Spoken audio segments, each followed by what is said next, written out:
عزیزہ نگراں میں وقار تعریف ان کی کرو جن کی تعریف کرنے کے بعد تمہارے مقامات بھی بلند ہوں گے۔ دوستو السلام علیکم ورحمۃ اللہ وبرکاتہ۔ امید کرتا ہوں آپ لوگ سب خیریت سے ہوں گے۔ آج ہم پھر لائے ہیں مفتی سلمان اجری کا ایک نیو بیان۔ پہلے اس بیان کو سنیں پھر کرتے ہیں ویڈیو کے بارے میں بات۔ اگر آپ ہمارے چینل پر نئے ہیں تو ہمارے چینل کو سبسکرائب کر لیں۔ چلو کرتے ہیں ویڈیو کو شروع۔ امام شرف الدین بوصیری آج سے 600 سال پہلے کے ایک بزرگ کی بات میں کر رہا ہوں۔ یہ وہ بزرگ ہیں جنہوں نے حضور کی شان میں 170 اشعار اس وقت لکھے تھے جب ان کو لقوے کی بیماری آ گئی تھی، فالج کا اثر ہو گیا تھا، پیرالائز ہو گیا تھا۔ حکیم اور طبیب لا علاج قرار دے چکے تھے۔ حضور کی شان میں جب یہ لکھنے لگ گئے، خواب میں میرے آقا تشریف لائے، سبحان اللہ، خواب میں تشریف لائے اور کہا بوصیری جو تو نے لکھا ہے وہ ہمیں بھی سناؤ۔ نبی پاک جس قصیدے کو سننا چاہ رہے تھے شرف الدین بوصیری نے سنایا۔ میرے آقا نے ان کے جسم پر ہاتھ پھیرا اور انعام میں اپنی ایک چادر بھی عطا فرمائی۔ شرف الدین بوصیری کہتے صبح میں اٹھا تو نہ لقوے کا اثر ہے نہ جسم کے اندر کوئی فالج کا اثر ہے، اور پھر اٹھ کر دیکھا تو میری گود میں رات کو دی ہوئی چادر بھی موجود۔ سبحان اللہ، سبحان اللہ، یہ انعام بارگاہ مصطفیٰ سے ملا ہے۔ عزیزہ نگراں میں وقار تعریف ان کی کرو جن کی تعریف کرنے کے بعد تمہارے مقامات بھی بلند ہوں گے۔ یہ ہماری تعریف کریں گے، کل ہم مر جائیں گے اور اس کے بعد ہمارا ختم ہے، لیکن حضور پاک صلی اللہ تعالیٰ علیہ وسلم کی تعریف کرنے والا ایسا ہوتا ہے کہ اس کا نام ہی نہیں مرتا ہے۔ آج 100 سال ہو گئے، ہر جلسے میں عشق محبت عشق محبت، اعلیٰ حضرت اعلیٰ حضرت۔ کیا یہ دو جملے کہو تو دوسرے پر سارے لوگ کہتے ہیں اعلیٰ حضرت اعلیٰ حضرت۔ کیوں اعلیٰ حضرت کو بھلایا نہیں جاتا؟ وجہ صرف یہ ہے اعلیٰ حضرت اپنے خاندان اور اپنے باپ داداؤں کے قصیدے نہیں پڑھتے تھے، بلکہ جب بھی پڑھتے تھے تو سرور کہوں کہ مالک و مولا کہوں تجھے، باغ خلیل کا گل زیبا کہوں تجھے، اللہ رے تیرے جسم منور کی تابشیں، اے جانے جام جانے تجلا کہوں تجھے۔ اٹھاؤ اعلیٰ حضرت کو دیکھو اور پڑھتے جاؤ اور مگن ہوتے جاؤ۔ دنیا کچھ ناپ رہی تھی حضور کا علم اتنا، حضور کے اخلاق ایسے، یا حضور امتیوں کے برابر، نعوذ باللہ۔ اس وقت اعلیٰ حضرت کہہ رہے تھے سارے اونچوں میں اونچا سمجھیے جسے، ہے اس اونچے سے اونچا ہمارا نبی، سارے اچھوں سے اچھا سمجھیے جسے، ہے اس اچھے سے اچھا ہمارا نبی۔ سبحان اللہ۔ کون دیتا ہے دینے کو منہ چاہیے، دینے والا ہے سچا ہمارا نبی۔ اعلیٰ حضرت کو پڑھے، ایک ایک لفظ میں عشق ڈوبتا ہوا نظر ٹوٹتا ہوا نظر آتا ہے۔ عزیزہ نگراں میں وقار، یہی تو ایک کمال کی بات ہے، ان کی بات کرو ہر دل پہ راج کرو، حضور کی بات کرو، اور اللہ کریم اتنا تمہارا مقام بلند کرتا ہے۔ پانسکوڑا کے اس میدان میں آج رات اتنی گزر جانے کے بعد لوگ ہمیں سننے کے لیے بیٹھے ہیں۔ میرے عزیزوں، میں مسلسل جلسوں کو خطاب کر کے آ رہا ہوں، جانتے ہیں ہلچل صاحب بھی جانتے ہیں، جس جگہ جائیں لوگوں کا ایک چم غفیر، کس وجہ سے؟ مجھے دیکھنے کے لیے میرے اندر کون سے کوئی سینگ لگے ہیں، کوئی دم آئی ہے، یا کوئی الگ مخلوق ہے، یا کوئی کپڑے الگ ہیں؟ نہیں میرے عزیزوں، ہمارے جیسے اور بھی بہت سارے ہیں لوگ جو دیکھنے کے لیے آئے یا ملنے کے لیے آئے یا سننے کے لیے آئے، تو بات صرف اتنی ہی ہے جب تک بکے نہ تھے تو کوئی پوچھتا نہ تھا، یا رسول اللہ تم نے خرید کر ہمیں انمول کر دیا۔ سبحان اللہ، بے شک حق بات ہے حضرت، حق بات۔ بات صرف یہی ہے، حضور کے دربار کی نوکری کرو، اللہ عزتیں عطا کرتا ہے، اللہ مقامات میں بلندیاں عطا کرتا ہے۔ اے میرے عزیزوں، میں نے قرآن کی ایک آیت تلاوت کی، اس پر میں گفتگو کرتا ہوں۔ رب تعالیٰ فرماتا ہے ارأیت من اتخذ الہہ ہواہ، اے محبوب آپ نے دیکھا کچھ لوگوں کو جنہوں نے اپنی خواہشات کو اپنا خدا بنا لیا ہے، اپنی خواہشات کو اپنا معبود بنا لیا ہے، جیسی ان کی مرضی ویسے جینا چاہتے ہیں۔ یہ خواہشات کو معبود بنانے والے لوگ، رب تعالیٰ فرماتا ہے افانت تکون علیہ وکیلا، اے رسول کیا آپ ایسوں کی سفارش کریں گے، ایسوں کی سفارش لائیں گے، وکیل بنیں گے؟ ام تحسب ان اکثرهم يسمعون ويعقلون انهم الا كالانعام بل هم اضل۔ قرآن کہتا ہے کہ یہ لوگ ایسا لگتا ہے کہ سنتے ہیں دیکھتے ہیں، نہیں بلکہ یہ جانوروں کی طرح ہے، اس سے بھی زیادہ گئے گزرے۔ قرآن کن کے بارے میں کہہ رہا ہے؟ جنہوں نے اپنی خواہشات کو معبود بنایا، اپنی خواہشات۔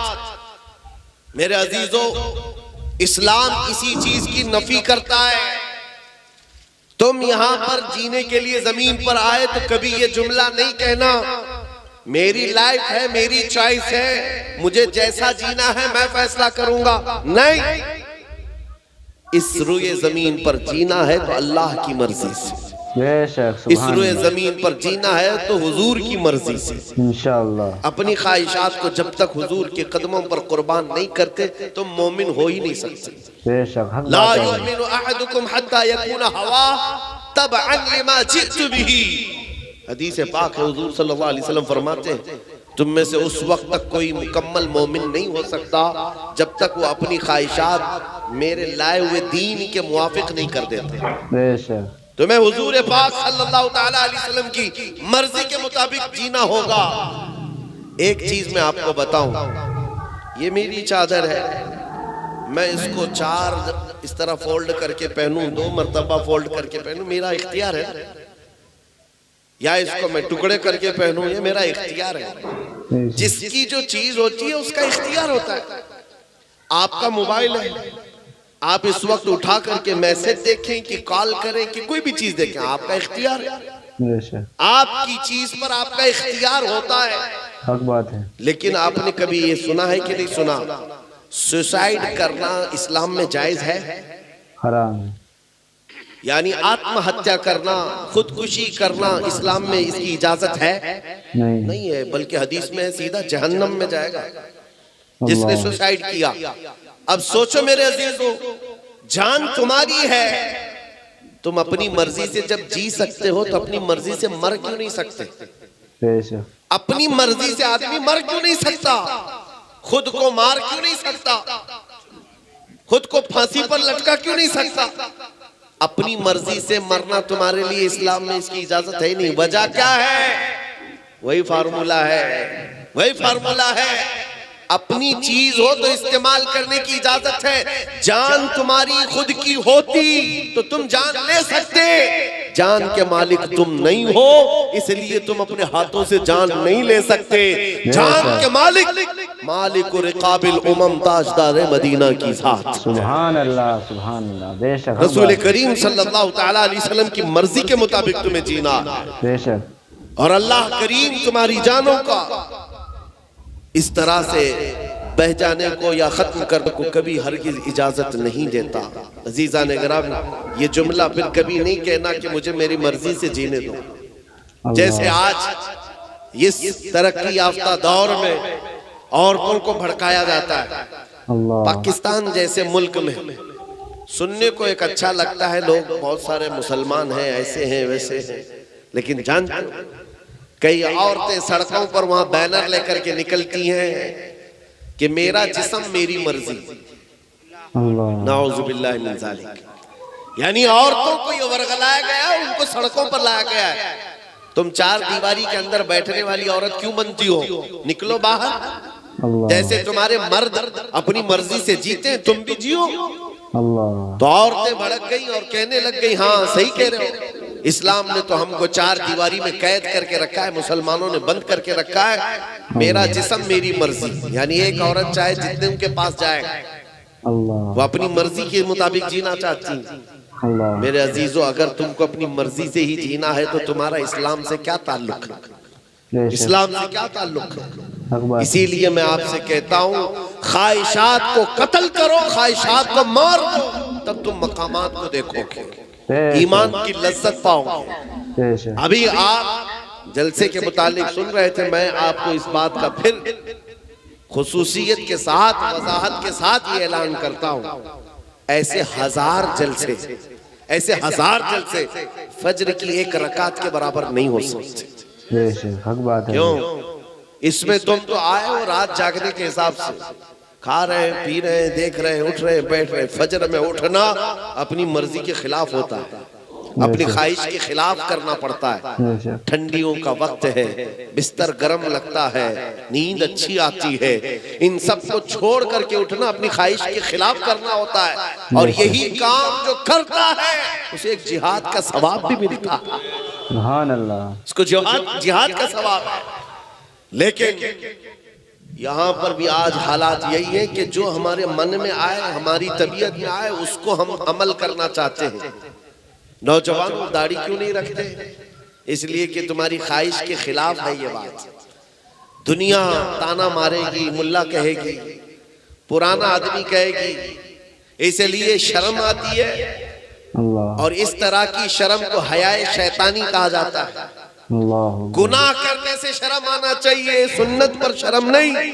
بے شک میرے عزیزوں, لوگ ننگے گھوم رہے ہیں ہاف کپڑے پہن کر کے, ان کو شرم آنا چاہیے. تمہیں آمنہ کے لال کے اخلاق پر کیوں شرم ہے؟